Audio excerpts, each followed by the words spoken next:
So you understand why it's important to be authentic. And now you're like, I want to show up fully, Mel. I want to be more visible. I want to be more confident. I want to be more of myself and incorporate that into my business. But I got a question before you go, before you hit go. I have a quick question. The person who you actually are, who you really are, your authentic self, do you fully accept that person? Welcome to Code Switch Rebellion. This is the unfiltered podcast for Black women who are done shrinking, chasing perfection, and performing professionalism in their own business. I'm Melanie L. Denny, aka Melly D, personal branding consultant and the identity strategist. This is where we talk about what it really takes to build a personal brand rooted in who you are, not who you were conditioned to be. Round here, we have real, raw conversations about what it means to show up with integrity, authority, and bold authenticity so you can attract better clients and bigger opportunities. Let's get into it. So in this episode, we're going to talk about what self-acceptance really means. We're going to talk about how when you don't accept yourself, how it shows up in your life, in your business. And we're going to talk about how we can start practicing self-acceptance so that when we do show up fully, we accept who we are with no judgment. Let's define what self-acceptance really is. Self-acceptance is basically the ability to see yourself clearly, to know and understand who you are, your personality, your voice, your preferences, your truth, your strengths, your flaws, all of that without judgment, and not feel the need to edit it for approval or acceptance from other people. And it's the only way to embrace your authentic self, because who you are at the core needs to be accepted by you for you to be comfortable and able to show up as such. When we are being authentic and we don't accept that part of ourselves, we don't like it. We're still uncomfortable. We're still uncomfortable because we feel like we're not enough. Now, let's not get it twisted, right? Because there are some things you're not going to like about yourself. There are some things that you're going to want to improve. And it's only right that you do improve upon those things because you want to be the best version of yourself, but you want to still be yourself at the core. And so when we think about accepting who we are, it's not necessarily like I love everything about myself, because some things are not necessarily good things. And I get that. I understand that. But there's a difference between knowing that this I need to work on, so I reject that part, I rebuke that part, I hate that part, versus, hey, I know that I need to improve upon this, but I still accept that this is what's going on and I'm going to continue to work on it. There's a humongous difference there, because when your brain says who you are is unacceptable and rejected by your own self, then showing up as that is going to be hard. It's going to be hard. And so you don't need to love everything about yourself, but I want you to stop rejecting those parts of yourself. Totally different vibe. You get way more patient with yourself. You are way more compassionate with yourself when you realize, damn, that part I could fix, but I'm still the bomb. I'm still amazing. I'm still good enough, right? And things that you need help with, you can always get help with. You can figure out how to do anything. You can figure out how to fix whatever, right? How to get better, how to improve on whatever it is. But first you have to recognize that this is an area of improvement. And the areas of improvement does not mean that you are less than. And that's the key here. That's the real point. Accepting who you are, flaws and all of those things, really is about making sure that you know underneath all of that, you are still deserving. You are still a good person. You are still acceptable. And you should be acceptable by yourself and by others. And if others don't accept who you are, then they need to keep it moving. You need to keep it moving. You need to keep it moving from them. And that's different from someone who wants you to do better, right? And I hope there's a real fine line. There's a nuance here that I want y'all to understand, where there are parts of yourself that are going to need improvement, period, right? No one's perfect. And it's okay that we're not perfect. And those imperfections are what makes us who we are, what makes us unique, what makes us special, what makes us tick. And when we completely reject those parts of ourselves, we're saying to ourselves that we are not good enough and we don't accept that part. And that is a problem, because when we don't accept who we are, then it impacts how we show up, which impacts our behaviors, right? So for example, if you're in business and you have a service and you have an opinion about your industry, for example, and you want to tell people, hey, this is my perspective, but you feel like if I say that, they're going to think less of me because maybe this isn't the right thing. Maybe I'm not convicted in this. And that's the thing, when we're not convicted in what we're saying, then we tend to want to like tweak it around. You know what I mean? To appease everyone. And you can't appease everyone. We are unable to appease every single person on the planet. First of all, it's like 8 billion, which apparently there's more than 8 billion because they miscalculated. And so with so many people on the planet, no one is going to have the entire planet agree. Period. I don't give a damn what it is. I don't care what it is. I think I look cute with my little hat. So people be like, oh, that hat is tacky. Oh, that hat is whack. Oh, well, I like it and I accept that I chose to wear this hat today. Right? And so you have to think about what are the things that you believe, because there are going to be other people who do believe the same things you believe. And there's always going to be people who don't agree. And I've used this example in the past, right? It is very, very, very like polarized, meaning I'm using two totally opposite sides of the spectrum. Looking at someone like Jesus Christ in history, Jesus was the perfect man. Jesus was, nice. He was doing miracles. Like, he was a great human being, the most perfect human being, right? They still murdered that man. People disagreed or didn't like him or didn't accept him, right? Then we have on the totally opposite end of the spectrum someone evil and vile like Hitler. But guess what? People agree with him. People follow him. People did what he told them to do. And then a lot of other people also disagree. So you see how no matter what stance you take, you're going to have people who agree and you're going to have people who disagree. So that being said, who you are is who you are. You're going to always have people who accept it and you're going to always have people who don't accept it.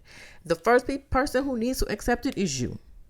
Because if you don't accept it, you're going to be walking around this planet trying to make sure everyone you come across is accepting, and that shit is tiring. When we don't accept ourselves, then we try to look and sound like what's acceptable. And that is where, code switching comes into play and we start editing ourselves heavily and all of that type of stuff. So my plea for you today is to make sure that before you start trying to show up fully, that you really understand who you are and accept who you are when you show up fully. Because when you show up fully, your flaws are also included, baby. Your flaws are also included. The things that you're not great at is also included. The things you need to work on are also included. Yes, you're going to love and accept the best parts of yourself. But you know what? Some of the things that you think are the best parts of yourself, some people also don't accept. Do you see what I'm saying? No matter which way you turn, someone's always going to not accept whatever part of you. And so my plea for you, if you're hearing and listening to this right now, is to understand no matter what, someone is not going to accept any given part of you. And you have to be okay with them not accepting you and be able to accept yourself. That is the only way you can be truly who you are and be authentic. Because we're all wanting to be accepted. But if we don't accept ourselves first, good luck. So when it comes to business, you're not really like struggling with the strategy. You probably got strategy up the ass. But what you're struggling with is being okay with being seen for who you are and accepting this is who I am. And I mean, look, it's hard, right? Because again, we've been conditioned from childhood. We've been code switching in corporate as survival. We want to be accepted. And so we start to tweak ourselves. I get it. We all do it. We've all done it. And listen, I am no expert in the subject matter of self acceptance. I'm no expert on this, but I understand that this is important and I see it with my clients all the time.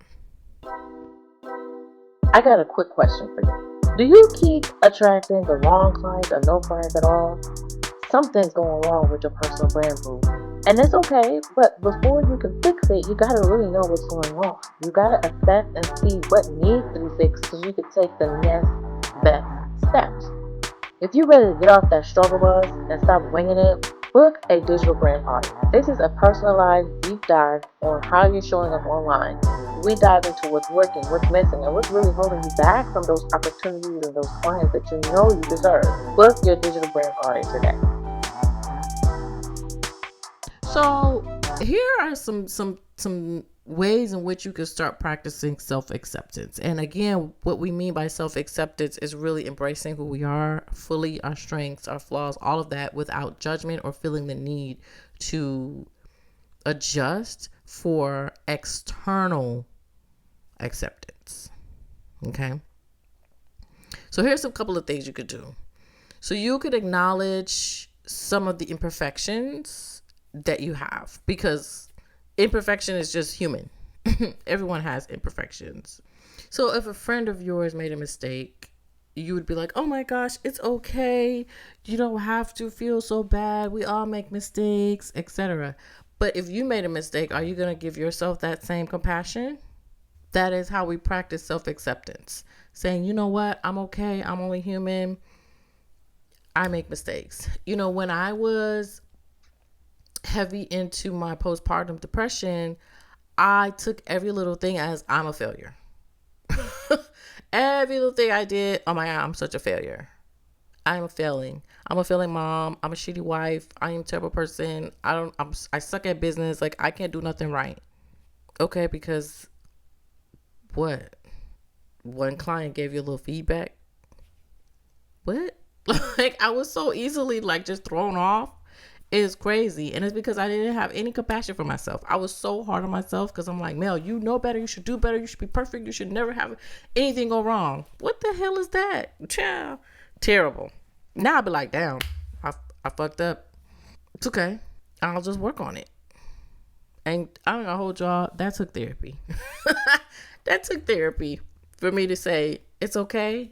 I'm good. I'm still a good mom. I'm still a good wife. I'm still a great business owner.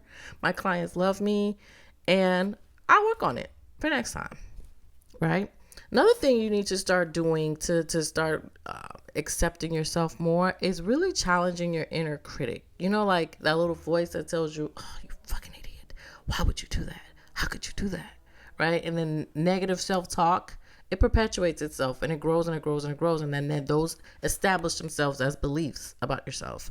So you really need to really be careful how you talk to yourself, right? Really be careful what you say in regards to you.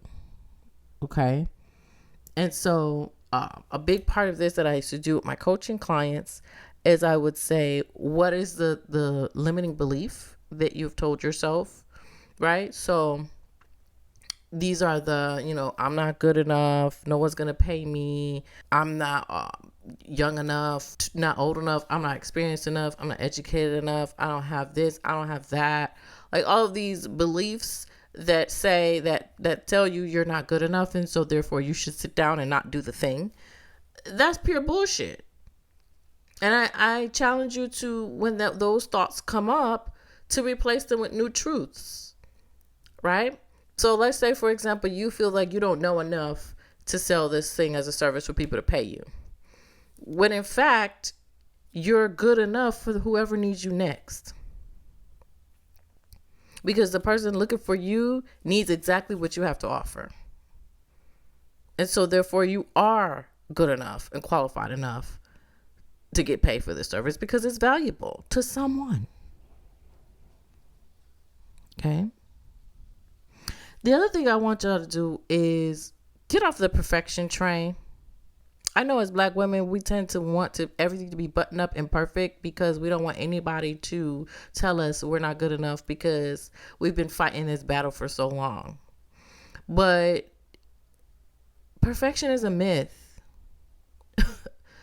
Perfection is a myth. It doesn't exist. It doesn't exist. Like, nobody is perfect. It's just really more about accepting that this is what's going on right now. This is where you're at with it. This is the effort that you could put forth.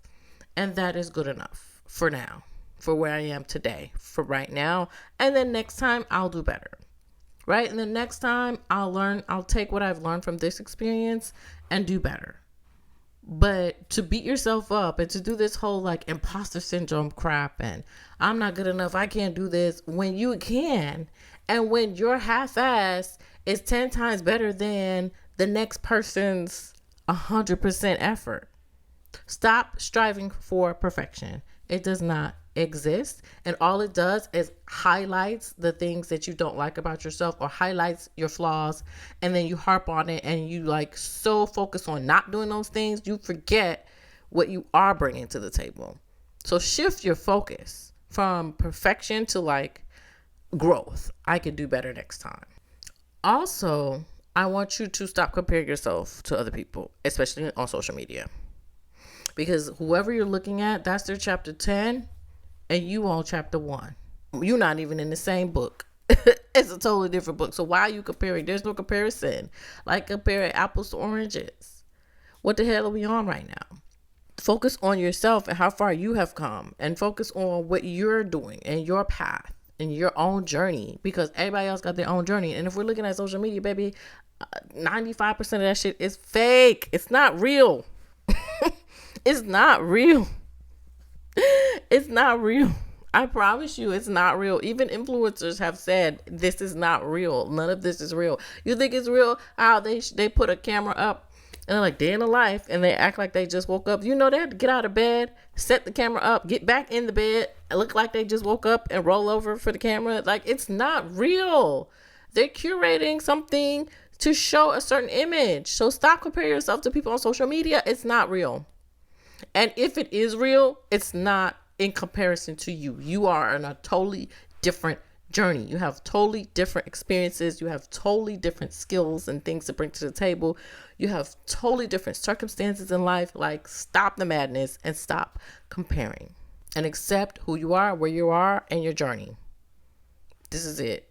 I'm not that person. I will never be that person. And so I'm just going to stay and focus on me and how I show up, period. And then another thing you want to probably do is start surrounding yourself with people who are accepting of you, people who are supportive. Go where you're celebrated, not tolerated. Go there, because there's no reason why you should continuously put yourself in front of people who don't accept you and want to tear you down. Why would you want to do that? Because you want to fit in with them? Fuck them. Screw that. Like, what are we doing right now? So when you start to accept yourself, here's the things that starts to shift. You'll start to see, like, okay, you start getting a much clearer, more confident voice, right? You're like, nope, this is what I believe. This is what it is. I don't care. This is my truth, and I'm going to tell it to the world. Take it or leave it. So then your content feels easier because you're just being who you are and putting your own real thoughts on paper or on internet or whatever. You're going to attract your people. This is the biggest one for me, right? Because in my marketing messages, I say it's time to attract better clients and bigger opportunities. And really what I mean there is like aligned, meaning your clients are better because they fit in with what you have to offer. They appreciate what you have to offer. They love you, your vibe, your personality, the way you work, what you stand for. Like, there's so many people that will buy into not just your service, but into you when you start to accept yourself and show up as such. And then you repel the wrong ones. Like, get the hell on. They'll be like, I don't like that girl. Great. Keep it moving. Thanks. It's so much more freeing and You just get to be who you are. You know how free and light it is to just walk around knowing who you are and being good with that and loving that and accepting that and fully embracing that and honoring that. I honestly feel like that is the key to life. I really do. I feel like self-identity and confidence in who you are is the key to life, because then you just know what to do and what not to do, how to move. You can recognize people that don't appreciate you. You can recognize when people that love you really love you. Like, it's just so much better, y'all. I'm telling you, get into this stuff. Get into it. And I know this podcast is about Code Switch Rebellion, which is about business. But like, if you're going to run a business, you have to look at who you are. A lot of successful businesses are not built because of strategy. They're built because of identity and leaning into who you are. You know how they always say, if you read any book now about self-help or personal development, they always talk about identity. They always talk about who you are and being who you are. Not necessarily what you do, but who are you in this moment and how are you going to show up as yourself, as that person that you want to identify with. How do you show up as a CEO? How do you show up not as a corporate employee, but as the CEO of your own business? And listen, who you are evolves. Right? This is not just, this is who I am and I can never change. We evolve. Experiences shape us continuously. We're constantly evolving. And who you were at 20 is not going to be who you are at 30, is not going to be who you are at 40 and 50. It changes. It's going to evolve. Who you are at your core probably doesn't change much, but the things that you value may shift depending on where you are in life. And that's okay. As long as you accept it. You accept, no, I don't like that anymore. I'm into this now. And that's what it is. All about self-acceptance. So moving forward, start asking yourself, do I accept this part of me or am I judging myself? Who's judging me in this moment? When you hesitate to say something or write something or post something, why? Ask yourself, why am I hesitating? Is it because I'm seeking acceptance from whoever I think my audience is on this platform? Do I accept this message? Because if you do, then you need to post it. The bottom line here is that you can't be authentic if you don't accept who you are first. If this episode sparked something in you and you want to continue the conversation, join me over on Substack. I would love to hear your thoughts on today's topic. Till next time, y'all, remember, your identity is the strategy.